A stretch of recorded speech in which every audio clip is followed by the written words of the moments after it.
Hello everyone, my name is Maria Tikhonova, and today we will be talking about AI art or нейротворчество in Russian.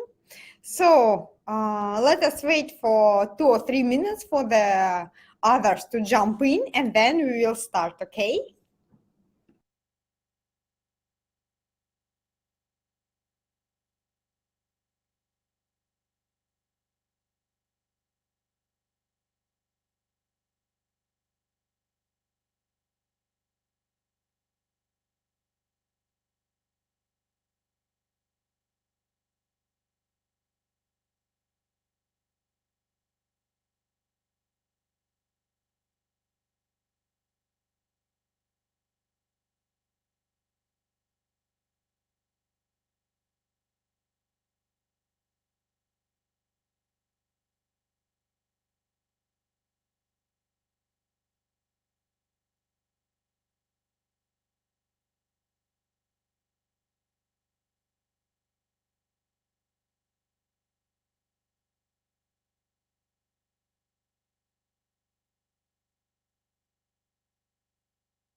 Just 2 more minutes, please. And before we start, let us check the connection.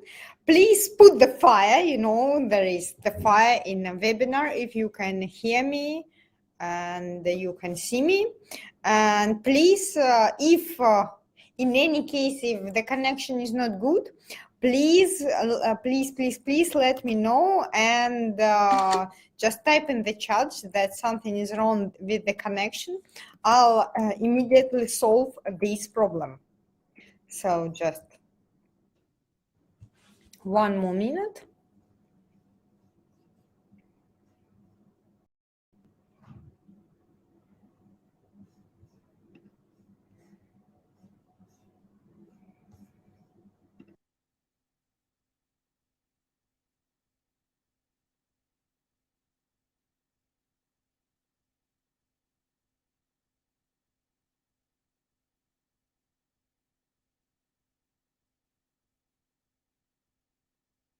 By the way, meanwhile, while we are waiting for the others to jump in, please tell me about yourself, just 2-3 words.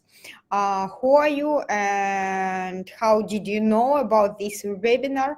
Are you studying in High School of Economics? Are you a bachelor? Are you doing your bachelor, or maybe you are doing your master degree and you decided just to talk about this hype issue today?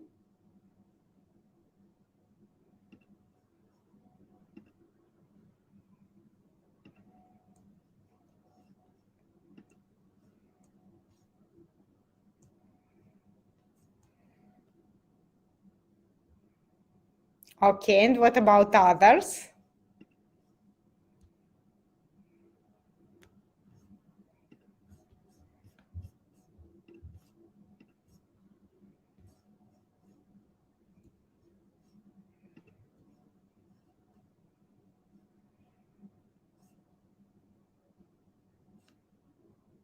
Okay, yeah, I see from High School of Economics. That's great that we have many students from High School of Economics here.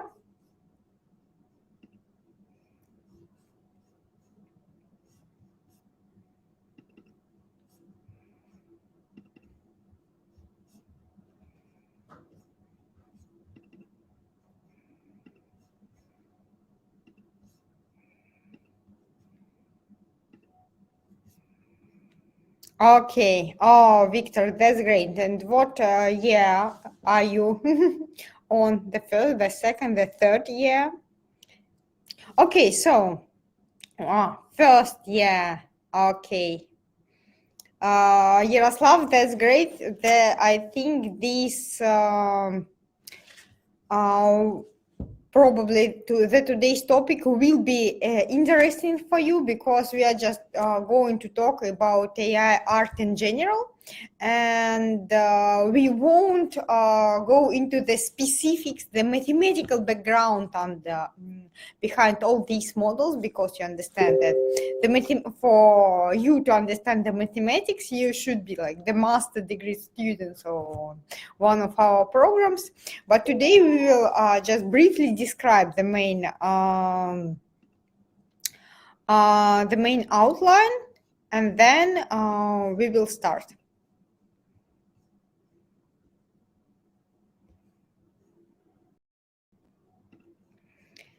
So the webinar acts a little strange because it doesn't want to upload the presentation into the system. So I propose we simply start with talking about the presentation, with me demonstrating my screen. So if for this, I will be just switching between the chat and the presentation. That's why, unfortunately, I will be able to answer your questions only during maybe the breaks. Sorry, terribly sorry for this. Hope after some minutes, this presentation will be loaded into the file system. And then we will continue just in the webinar system as well.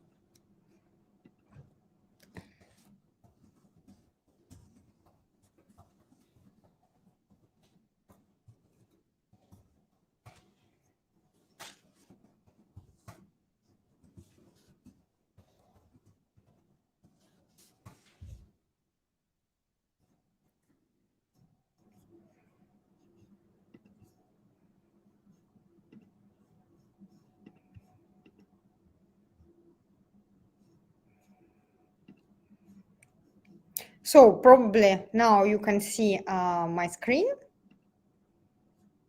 1 second. Yeah.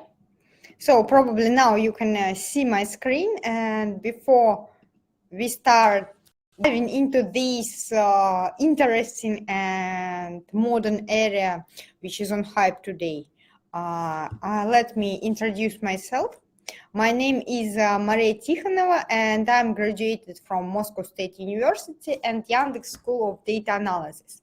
And now I work in NLP team in SberDevices. Namely, our team is developing the virtual assistants, and we are teaching our virtual assistants, namely Sberjo and Afina, who you can find in Salute, to be clever and to communicate with you. So my specialty is NLP, and I also teach in High School of Economics, the discipline connected with computer science, natural language processing, data science, and I really love this field and the new things which are happening here, especially this topic that AI can now create art. And before we start talking about art, actually, let us talk about AI in our everyday life. We know that AI today is practically everywhere, and we even get a little bit confused if, for example, our phone doesn't recognize us or with our face, like the face recognition doesn't work. We say, oh my God, I don't what's wrong with it. For example, we have the entrance via our Face ID at our home, and sometimes at night I couldn't enter the homes because the video cam, it doesn't recognize me, and they say, oh my god, it's so stupid. So for us, we already get so used to this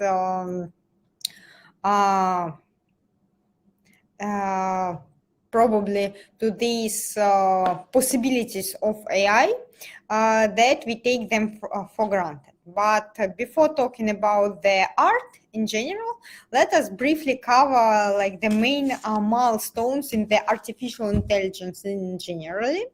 And in order to measure how clever is the art, we usually measure its ability in different games, because for us some games like chess and so on and so forth seem to be very difficult to solve. And speaking about the results, in the year 2017, the first algorithm won the poker championship. Then in the year 2018, the computer was able to win the best person in Dota 2. And speaking about Dota 2, this game is considered difficult for the computer, despite the fact that even a child can play. And you may ask why.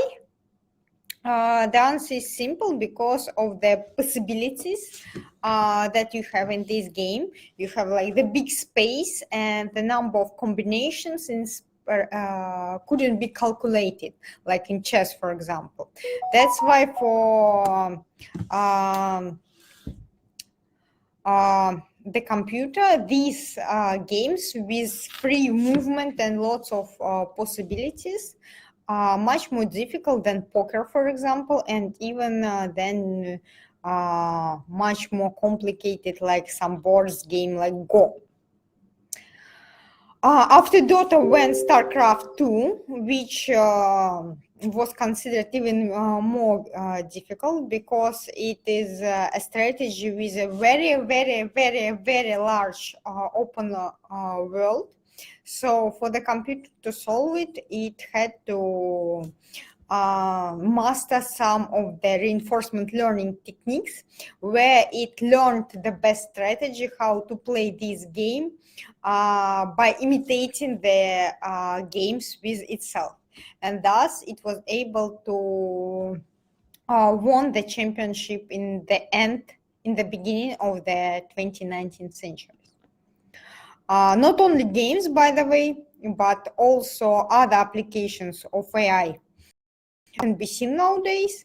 And for example, here on the slide, you may see some pictures of many different people. And could you guess why, by the way? What is specific about these people? Please type in the chat. What's wrong with these people, if I could say so?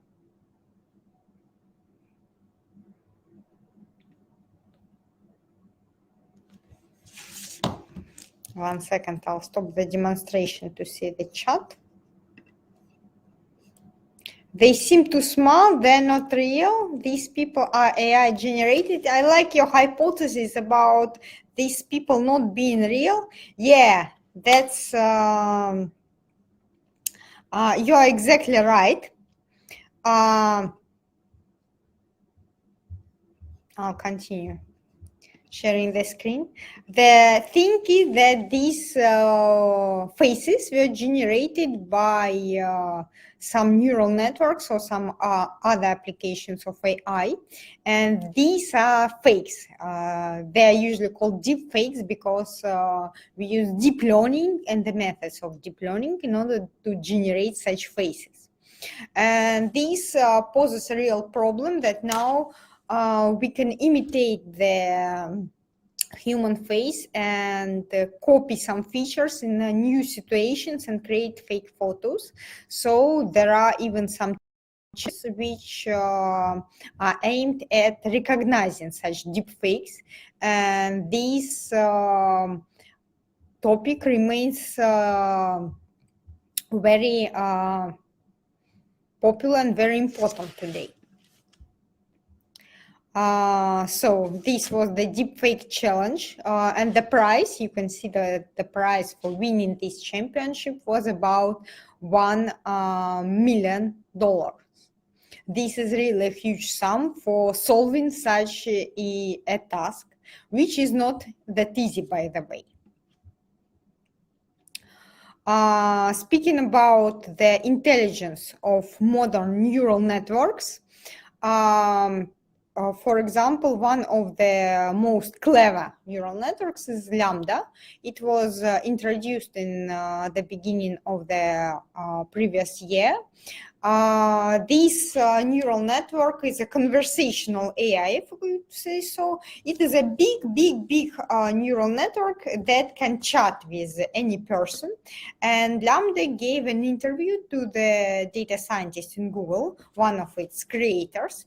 And in this interview, Lambda imitated the speech of the person and the ability to speak about some difficult philosophical concepts, that it was sometimes really hard to believe that this text was produced by a computer, not by a real person.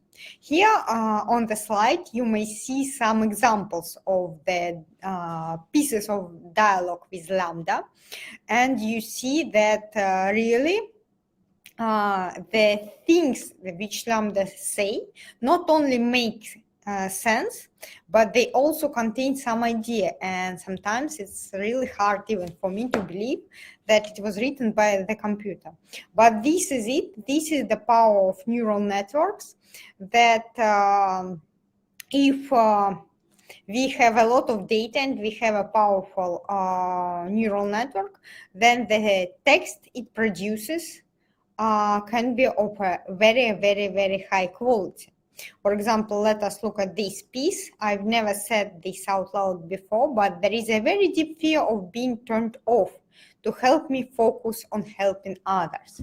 Thus, you may see that here Lambda elaborates on the idea of being turned off and compares this to being dead, actually. But of course, you should understand that the things which Lambda produce is only the generated text. There is no real idea. Lambda couldn't feel, and despite the fact that the text itself is very good, Lambda doesn't put any idea like we humans do. It just can answer questions on a very high quality level. However, despite understanding this fact, this interview has produced a lot of hype, if I could say so, and the arguments around it were so big that even Scientific American published an article whether this chatbot is a sentient or not. Of course, Lambda is not a sentient, but the fact itself that nowadays we can talk about this in the journals like Scientific American, it really means that today AI shows something which is really impressive. And speaking about the impressive things, maybe you know another conversational neural network that is very clever, and sometimes we even joke nowadays that it can outperform human. Please type in the chat. Do you know what neural network I'm talking about?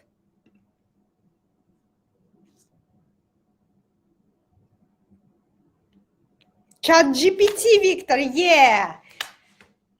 I knew you've heard about it, so yeah. And not long ago, just a few months ago, OpenAI introduced ChatGPT. It is another very popular conversational neural network. It is huge, and it was trained on such a large amount of data. It has seen first many different languages. That's why it can speak not only English but Russian, for example. And it also the volume of the data it was trained off is so great that now it can answer practically every question on a very high quality. For example, my colleagues and I, we played with ChatGPT, and the result in English is quite good, and the things which which ChatGPT answers, they really make sense. For example, here, придумай слоган для компаний, занимающейся выпуском бензопил для сотрудников IT-компании. Бензопила от нашей компании. Ваши сотрудники пилят код в 2 раза быстрее. You know, if I was a stand-upper, for me it was really a good joke. It's really a good joke for the stand-up, and sometimes people come up with something much worse. By the way, speaking about the intelligence of Lambda, scientists have measured the IQ of this neural network, and it was equal to 83. 83 for the neural network. Of course, for the human IQ smaller than 100 is not that good, but for a neural network, the fact itself that we can measure the IQ and that ChatGPT can solve actually these tests, which are not that simple, is really impressive. It impresses me. I don't know how about you. And the fact that the IQ is practically at the human level is really great. By the way, speaking about the knowledge of Lambda, for example, I myself once asked my followers in my Telegram channel how to write some complex regular expression.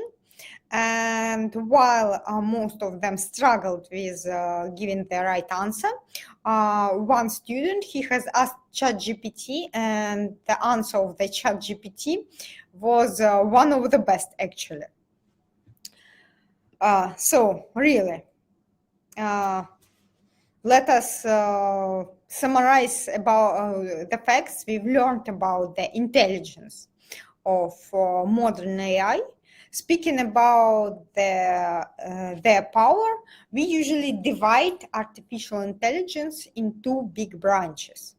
The first branch is weak artificial intelligence, and here we speak about some applications which solve particular tasks.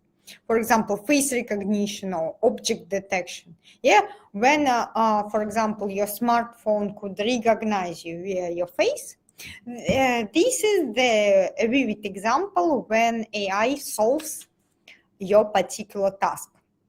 And even with the conversational chatbots,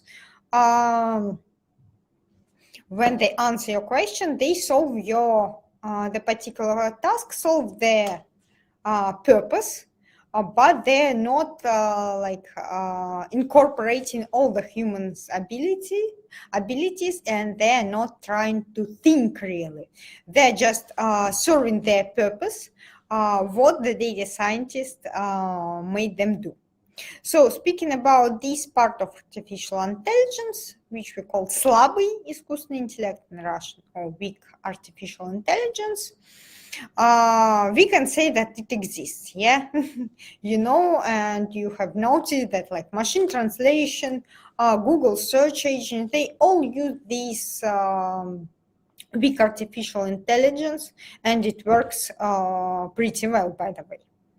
However, speaking about AGI, that stands for artificial general intelligence, this clever artificial intelligence that could overpower human is not yet invented, and to tell the truth, we do not know when it will appear in the future. We could only guess, because to tell the truth, we do not know really what is to think and to understand yourself.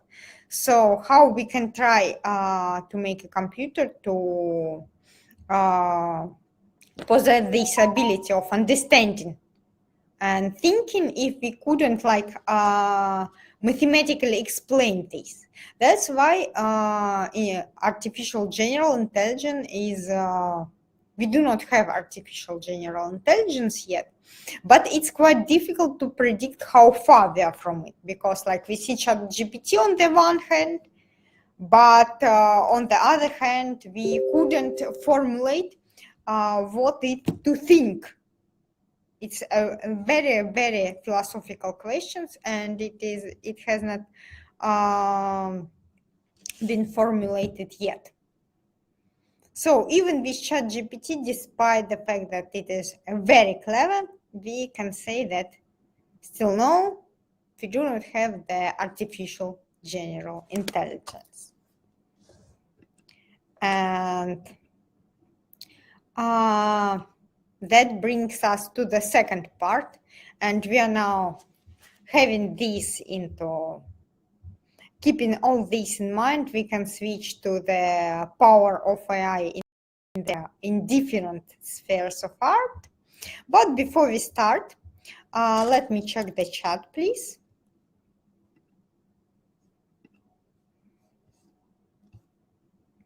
Oh, Stanislav, thank you. Sorry for this misprint. So do you have any questions about artificial intelligence in general? If everything is clear, just put fire.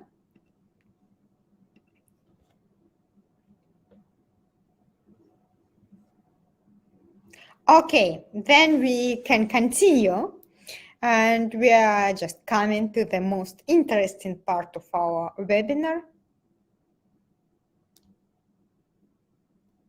Muhammad asking about concentrating on Midjourney, DALL-E rather than ChatGPT.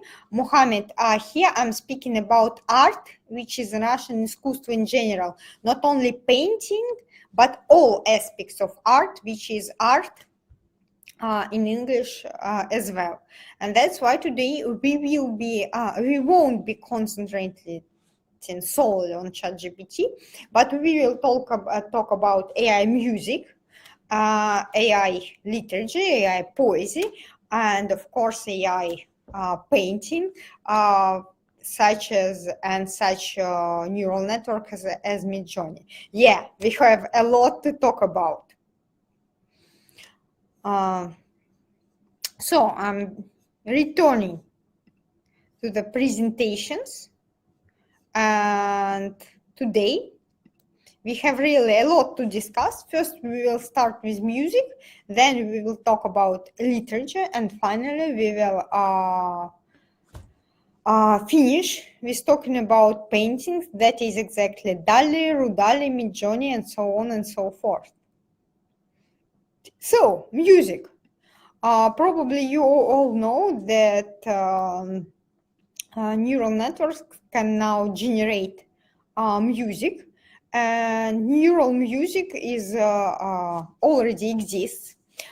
For example, here is the example of our neural network, Symfoma, which can generate abstract compositions and even imitates singing. By the way, the cover to its album Thriving Machine was created by neural network Rudali, which is a Russian analog for DALL-E. And here you may see an article about Symfoma and how it was generated. By the way, I hope that after the webinar, the presentation will be available to you, because now it's still loading. I don't know why, but let us try. It's strange. So speaking about music, neural networks can now generate something really interesting, but once again, of course, we do not put a sense under these songs. We do not, neural networks, they do not try to express themselves. They can just mimic or imitate quite good music. However, in my opinion, it can be quite interesting to listen to such types of content when you just want to relax, for example, or just you want some good music on the background. In this case, such things like Symfoma, they work very, very well. Speaking about literature, which is basically my sphere and my domain, because I am the specialist in NLP, natural language processing. So practically everything I do mostly is connected with text. That's why I really like this part. And as you probably know, that today generative dialogue models, they can generate quite a good text. And not only ChatGPT, but for example, in Russia, we have GPT-3, which was trained in SberDevices, which is a neural network trained specifically for the Russian language, and knows Russian language very, very well, by the way. It is now used in our digital assistants, and it can produce relevant dialogues mimicking human behavior on many different subjects. And for example, when you talk with the digital assistants, thanks to the power of ChatGPT, its speech sounds really emphatic, and the text it produces, it's really good. For example, here on the slide, you may see an example about when you talk with Joy, which is one of our digital assistants, and she answers some question about it being intelligence. Я только учусь всему хорошему и стараюсь как могу. And by the way, if you want just to play with this model, GPT-3, and to try it in the chit chat mode, when you just talking with it like a simple chatbot, you may do this by just following this QR code and try the demo in SberCloud, which it has. It's quite interesting. And by the way, speaking about, for once again, ChatGPT, for example, ChatGPT doesn't work so well for the Russian language. However, with this Baltalka, you may just have a very nice and interesting and even fun conversation. And that brings us to neural literature. You remember that not long ago, and some anti-utopic novels we can read that soon we will buy and read books which were written by neural networks. But do you know, by the way, that now these books are already, we already have books written by neural networks, which we can buy in the bookshops. In May, the book «Попытаемся проснуться» was published. This book is unique in a way that half of it was written by a neural network. Namely, this book contains 28 short stories, quite surrealistic, if I could say so. Half of them were written by a modern author, Pavel Pepperstein, and half of them were written by a neural network, GPT-3. That was the network I already mentioned, but it was trained specifically for this task to imitate the style of Pavel Pepperstein. So it's just a great symbiosis of a real author, a real writer, and the neural network when they work together on creating one thing. And to tell the truth, the result is quite impressive. And sometimes when you read these stories, taking into account that Pavel Pepperstein itself is quite an interesting writer who writes usually something surrealistic, sometimes it's hard to guess who wrote what is written by a neural network and what is written by a real person. By the way, let us try to understand who is the author. Just here on the slide, you may see two fragments from this Nero Pepperstein from two different novels. And please try to guess what was written by Pavel Pepperstein and what was written by a neural network. Please, for me to not get confused, please write in the chat where is the neural network, on the left or on the right. So right, left, neural network. Please do not write the first, the second, because for me it's hard to guess what is the first. This one is the first or this one is the first. So just right, left. I'll give you a minute and then I'll switch to chat and check everything. Check your hypothesis.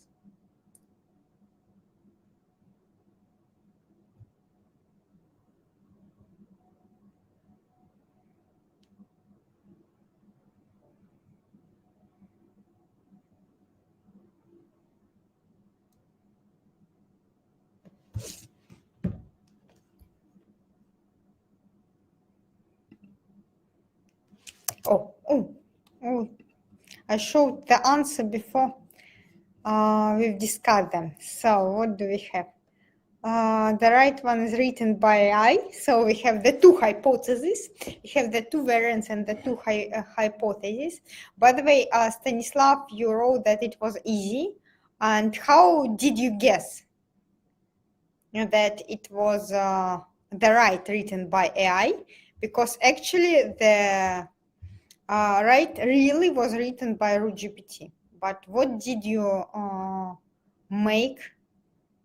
think so?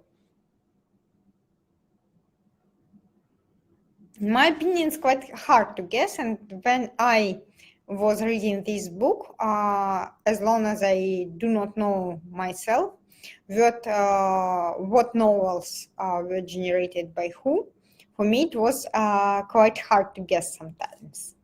And till now, I'm not quite sure whether all my guesses are correct or not. One contains small layers. You cheated. It was just a piece because we took the piece. It's not the novel itself, but yeah. Your hypothesis is right. However, of course, it's only a piece of the novel. That's why it couldn't be guessed like this, unfortunately, in general. One of my students, he told me that here we have два одинаковых домика деревенского типа, надеты на его на ноги вместо ботинок, and it's like strange that it couldn't be generated by AI. And this hypothesis, by the way, it makes sense. AI tends to generate something more common for us. And even with RootGPT, its novels, its stories, they're more natural. They do not contain something so strange. So, not only literature, but also poetry. And now AI is able to generate some poems. For example, SberDevices, we train our own neural poet. We can generate short poems on a specific topic. For example, here on the slide, you may see some examples from the autumn cycle. And by the way, these are really good. I really like them. For example, here. Приходи ко мне, актриса осень, посмотри с тоской в душу мне. Разукрась ее седую просить, изведи мечтами о весне. By the way, the process of training this poet was a little bit different from training the standard neural networks, because when we train standard neural networks, we usually raw texts and just give these raw texts for training neural network. It say so for many times, and then it gets the knowledge of the language. However, here about poetry, we should take into account that the poems, they have the rhythm, and also they have ударение, размер. I'm terribly sorry, I have forgotten what do we call all this in English, yam, hore, and so on and so forth. And so in order to the model to be able to understand the rhythm and the размер, we need to give it information about the syllabus and about the ударение. About the, I'm sorry, it escapes me somehow sometimes, the stress, and about the stress in the word. That it was another data which was marked up specifically for this task with the stress, ударение, and with the rhythm. And thanks to this thing, now it is able to generate some interesting poems, not only about the autumn, but also to mimic Shakespeare, for example. And here is the Shakespeare variant of one of the sonnets. And by the way, the cover, the picture for this sonnet was generated by another neural network, great artist Midjourney, which you probably also know. У бурных чувств неистовый конец. Куда-то исчезает вдохновение. Когда не сложить стихотворение, когда в душе рождаются стихи и льются чувства рваными строками, мы вспоминаем все свои грехи холодными обычными словами. By the way, when I to the data scientist who created this neural point, they told me that with Shakespeare, the model works really well. For example, with such poets as Mayakovsky, it's much difficult because if you are familiar with the poems of Mayakovsky, they are much more complex, and that's why it's much more difficult to imitate them for the neural network. Neural script, the idea of training neural network to generate scripts is to have help the screenwriter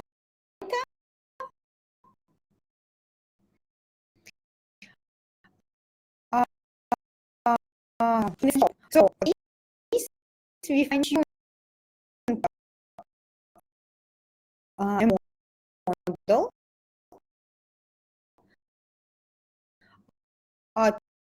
to generate scripts. For this, we train the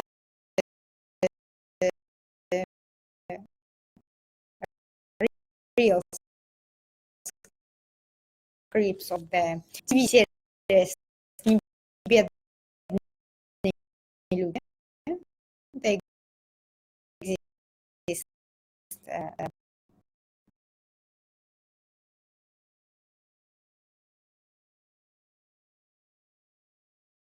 script, but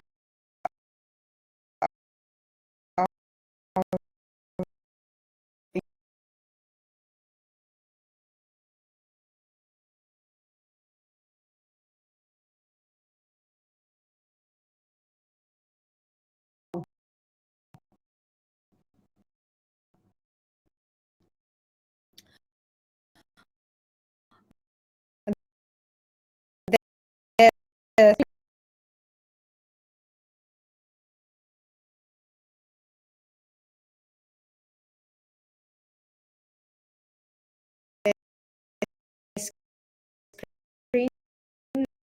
now.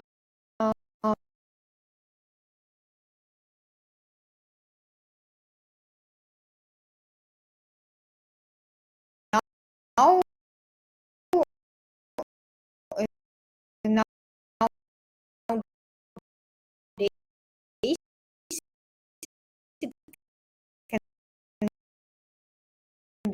regarded as a great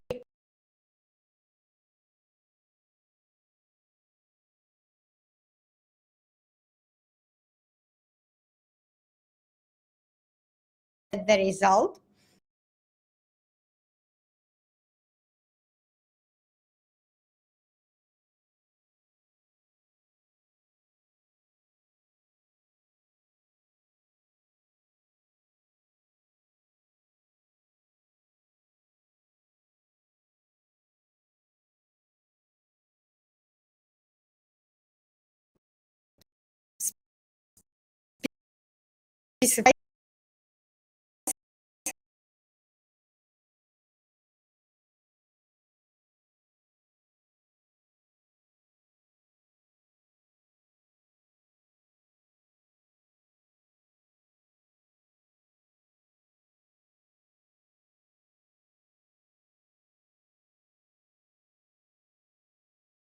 Which is actually really good. Argon, young farmer Arik lived a simple and peaceful life, and with his best friend until a terrible tragedy struck their village. After the story arc is created, we need the chapters. So we simply ask, is the chapter for a fantasy romance novel? And ChatGPT produces a list of, I do not remember exactly, I think there is like 14 chapters, and here on the slide I just put several of them.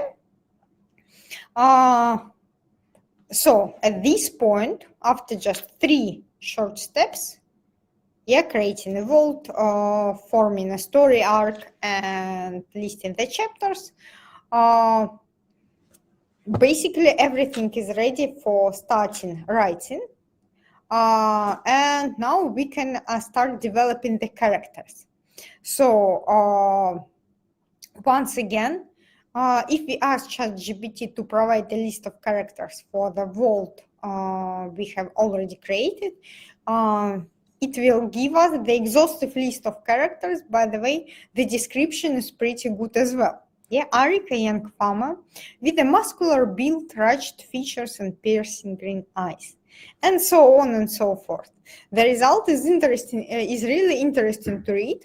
And I myself, I really like fantasy novels, and up to this point, I think that if I see a book like this, I would most probably read it. So now we have the characters, and we may describe each chapter in more detail. And for this, we basically asked to ChatGPT just write each chapter, and it starts writing. Arik and his best friend Jackson and Ren lived simple, peaceful life. By the way, on the previous slide, we see that Arik is a young farmer which lives a peaceful life, and so it goes basically in accordance with what ChatGPT has already generated, and that's why it can be really regarded as a great tool for a writer. Especially for the things like fantasies, some maybe cyberpunk stories, and so on and so forth. By the way, the image you see on the right part of the slide is generated by another artist neural network, which is called Stability AI. And I really like it, to tell the truth. I think it's very, very, very good. And that brings us to painting and to the art itself. But before we continue, let me check the chat, please.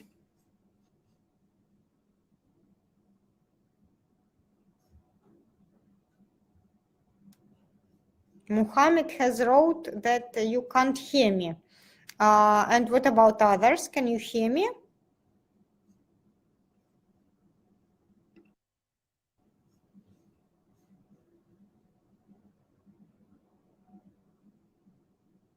And when did the problem appear? Have you heard about how to generate stories with ChatGPT? Or maybe half of it? Okay. Yeah, hope so. Please, if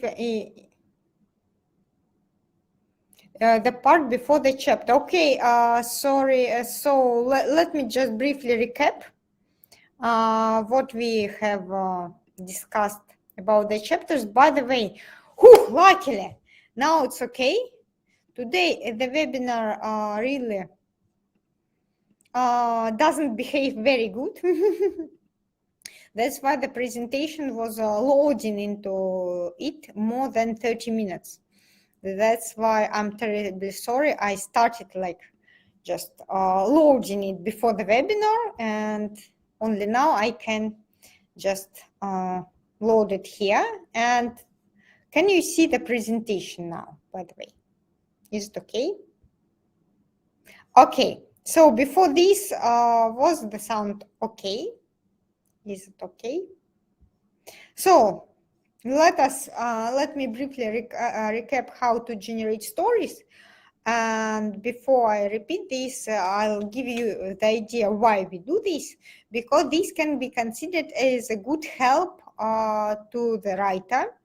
And as you probably know, ChatGPT is a model which can answer your request. So you just type something in it and it responds your request. And so in order to make ChatGPT to write a novel, you need to understand a recipe, if I could say so, how to create, to form these requests. So it will generate the thing you want. Because if you just ask ChatGPT, generate me a great novel, it won't give you the desired result.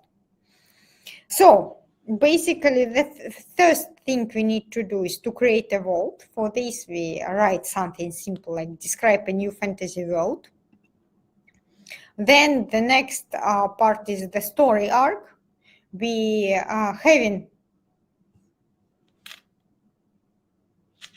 having this world into the memory of ChatGPT, we just ask it to create the story arc. By the way, what about others? Is my sound okay? Okay, then the rest parts that the sound is okay, so I'll move closer to the micro so that it is okay. When we created the story part, we just need to list the chapters, and from this part you probably have heard me. Then we just need to develop the characters and to create an outline of every chapter, and that's it. Our novel is practically ready. And that brings me to the sphere of art and the neural networks which can paint, and sometimes their paintings are really, really good. So we will start with the DALL-E, namely with its version RuDALL-E, which is the Russian analog of the original model if you haven't heard about DALL-E, RuDALL-E, and Midjourney, these neural networks can produce very high quality pictures by their descriptions. So you simply type in the RuDALL-E something, draw me a dark castle at night, and it will give you the result, which seems pretty good. But nowadays we can make even this result even better with the modern diffusion models. We apply these diffusion models for image enhancement, and it becomes much more detailed and much more picturesque, if I could say so. Speaking about the development of RuDALL-E, the next version or the next generation of RuDALL-E is Kandinsky. This is a really huge neural network which contains about 12 billions of parameters. In Russian, billions is miliardy. And in order to be able to draw, it was trained on a really huge corpus of images, namely on the pairs, text and image, and so that it get acquainted with the concept. So it saw some descriptions with the corresponding images, and that's why how DALL-E understood what is what and how to depict a fox, for example, how to draw the Kremlin, and so on and so forth. And thanks to such volume of data and the number of parameters, after the training, Kandinsky, RuDALL-E, and other neural networks, they can combine the new concepts. So the idea and the power of these neural networks is that they do not only they are not only able to repeat the concept they saw during training, but they're able to mix the concepts and to create the concepts. For example, if you ask it to draw кресло в форме авокадо, the chair in the form of avocado, it will be able to draw it, despite the fact that there was no, of course, chairs in the form of avocado in the training data, just because the neural network itself, it knows how the avocado looks like and how the chair looks like, and then it just combines these concepts, which it can also do, and the result will be like the chair in the form of avocado. By the way, let us try to guess another game.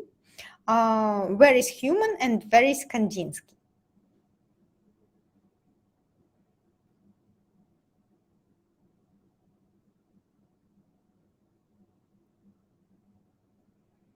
Please write once again. Left human, writes Stanislav. So let us see. And the result is that left Kandinsky. No, the left picture was generated by a neural network, but well, the way I really like the result. I think it's to tell the truth, I'm not a specialist in art. I couldn't really guess the style, but it seems pretty nice to look at. If you have some hypothesis how we can call this style of art, please let me know in the chat. So, little bit more difficult. Please tap the number of the image which was drawn by a real person.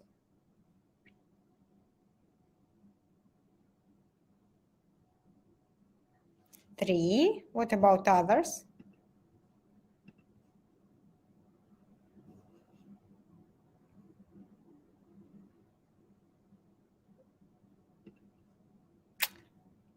No, the first one was written. Muhammad, yeah, you're absolutely right. Our winner for today for this task is Muhammad.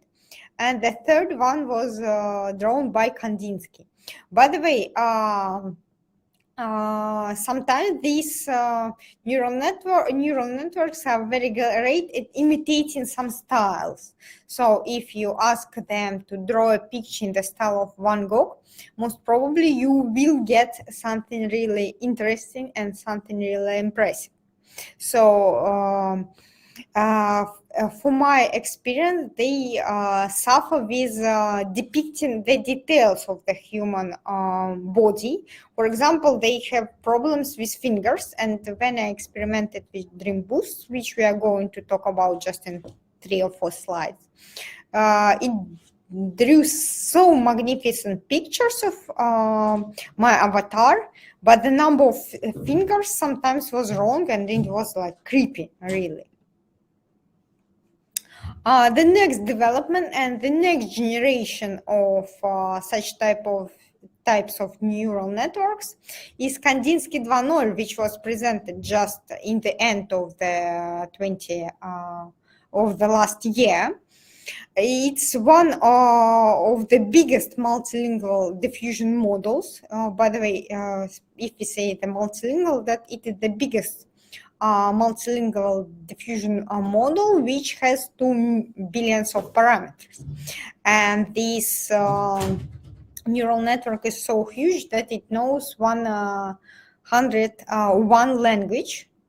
Namely, we can type the description on the picture in different languages, like «Железный человек на Луне», and we will get the desired result.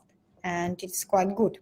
You may see the QR code on the slide. And by the way, as long as the presentation has already uploaded into the system, you may simply download it and just follow all the links. Kandinsky can generate good quality pictures in many different languages, namely in 101. Not only that, but it also has the capacities for outpainting and inpainting. Namely, you may just give it a piece of the picture and ask to outpaint it, to finish this picture. For example, here we can see the example «Зеленая планета в космосе» with the piece of some forest, and it will really finish it with something resembling the green planet in the open space. Or another, its ability is to inpaint. For example, we can finish Madonna as девушка в красном платье, and thus the Madonna will really wear this red dress.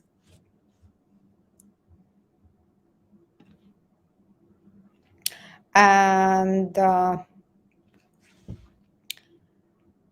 speaking about the creation of the avatars, these neural networks can also be fine-tuned, that is trained additionally, so they know how you look like. There exist different open source scripts and models which can be fine-tuned, and then after a simple procedure of additional training, which takes about several hours, the neural network will be able to draw your images in different situations. That's really, really cool. You just need to give it basically. The thing I did, I just gave it about 20 or 30 pictures of myself with the like selfies and so on and so forth. And after the training, I just typed the descriptions like Masha in the style of cyberpunk, or Masha as a fair, which is holding some flowers in her hands, and the result was really good, and it really resembles me and resembles the photos, my photos I gave to it. That's why I was really impressed. And speaking about the problems, as I've already mentioned, it has some problems with fingers. For example, here, it seems a little bit creepy, actually. I don't know why, but it sometimes happens that for neural networks, fingers are the most difficult part.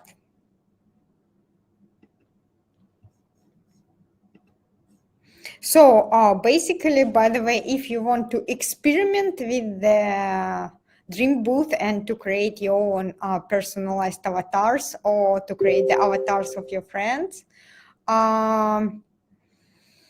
then you may just follow this QR code, which will give you the instruction. I created the instruction in my Telegram channel, so there are many links and detailed description how you may simply repeat it in several steps. By the way, Mohammed asks a very interesting question. Is it related to count or not? Well, it's really difficult to say, but most probably yes, because like 5 is a great number. So for neural network, it's hard to learn the exact number, and that's why it sometimes mixes it.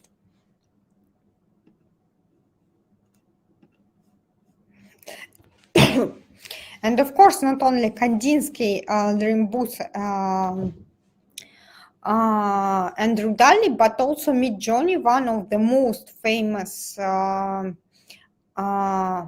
networks in the sphere of painting and art. Oh, I see the fire. Midjourney is a great neural network which can draw practically everything you wish. However, with it, you need to be careful because once again, we need a prompt. So we need to write the description of this painting you want to get. And how to write this prompt is another thing to understand, because if you simply write something, robot в поле, I don't know, or a robot is painting, most probably the result will disappoint you. So in order to make Midjourney create some really high quality good pictures on a desired plot, on a desired topic, you need to create a really detailed description describing all the details, the idea, and the style. The style, by the way, plays a very important role. You may also write written by or drawn by Picasso or drawn by Monet. When the neural network sees the name of the painter, for it makes much more simpler to understand the style, and the result most probably will be better. By the way, nowadays there exist many sites which gives you the recommendations how to create prompts for Midjourney. They contain a collection of pictures, and you may see what prompt was used in order to generate each of them. Oh, Muhammad writes that Midjourney creates pretty good descriptive paintings from ChatGPT outputs. By the way, and what prompts do you need to write in ChatGPT? Like ChatGPT, please type a prompt for Midjourney or something else. That's really interesting. I haven't thought about this combination, by the way.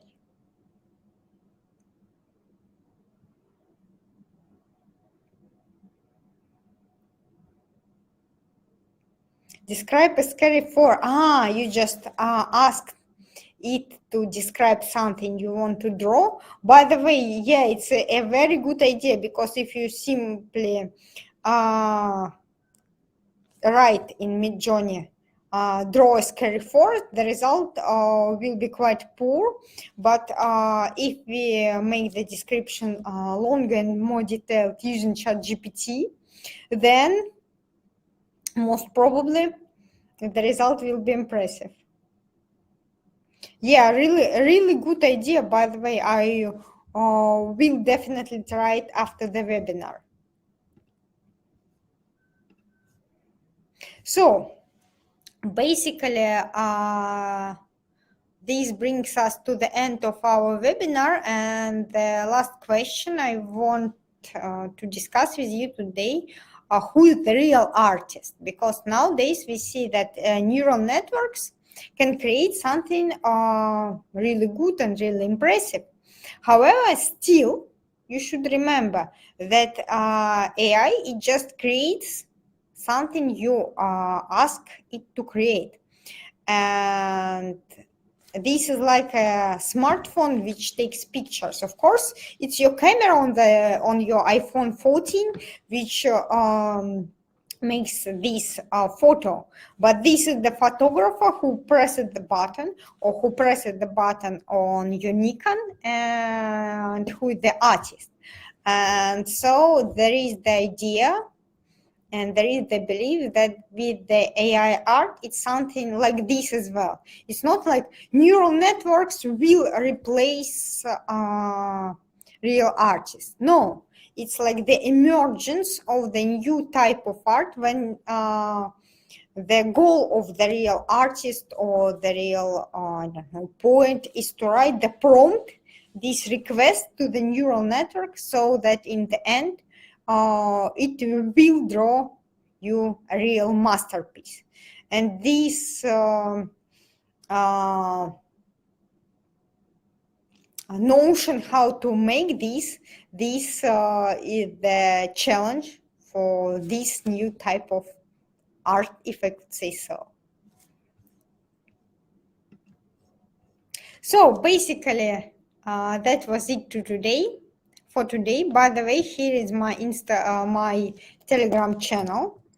There I usually write something interesting about data science and art, AI art in particular, because I really like this topic, this sphere, and as long as there are lots of news in this area, I usually devote some posts to it. So if you like my webinar, please subscribe.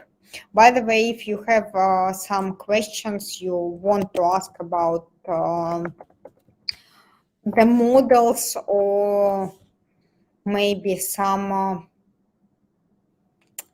of the neural networks which we trained in SberDevices, here is my Telegram. And now I'm ready to answer your questions. So I see the question from Mohammed. The artists will continue their lives, but the neural networks will have a great impact on improving art and innovation. Yeah, Mohammed, I absolutely agree with you. It's like when the photo appeared, some people say that, oh, when we have a camera and we have photographers, it will replace the artist. Of course, no, but it has transformed art at that time, because, for example, after the appearance of photos, the idea of creating portraits in order to just have your own portrait was replaced by this function was replaced by the camera, and thus it has transformed art. And I absolutely agree that this is a new revolution in the sphere of art, which will transform it definitely, but still the classic type of art, they will continue to exist.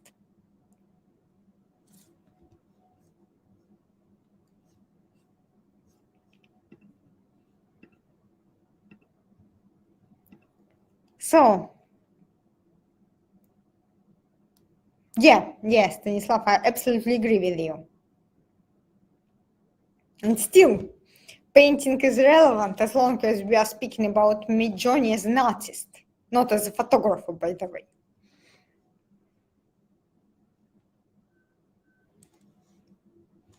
Mohammed, thank you. Hope that they will give me the opportunity to come to return with other industrial webinars, because I myself, I really like them as well, because you guys are really great and it's always a pleasure to have a webinar with you. So thank you. Bye.